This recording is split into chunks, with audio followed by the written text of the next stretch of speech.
ஆதலால் நான் தைரியம் கொண்டு, கர்த்தர் எனக்கு சகாயர், நான் பயப்படேன், மனுஷன் எனக்கு என்ன செய்வான் என்று சொல்லலாமே. கர்த்தர் எனக்கு சகாயர். மக்கள் அல்லது யாராவது ஒரு மனிதன் அல்லது மனுஷி நமக்கு என்ன தீங்கு செய்ய முடியும்? யார் எனக்கு என்ன தீங்கு செய்ய முடியும்? மிகவும் தைரியமான கேள்வி அல்லவா? தைரியமான கேள்விதான்.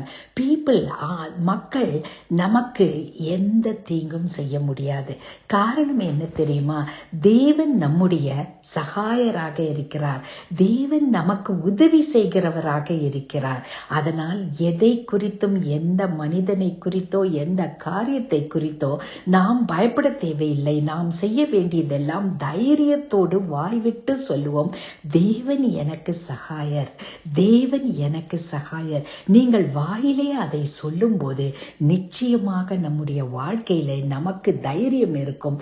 எதை குறித்தும், எந்த மனிதனையோ எந்த காரியத்தை குறித்தோ நாம் பயப்படுவதை நிறுத்தி விடுவோம். அன்பின் பரம தகப்பனே, நீர் எங்களுக்கு சகாயராக இருப்பதால் எங்களுக்கு பயம் இல்லை. கர்த்தாவே, எங்களுக்கு உதவுகிற தேவனே, உமக்கு நன்றி. இயேசு கிறிஸ்துவின் மூலமாய் கேட்கிறோம் பிதாவே.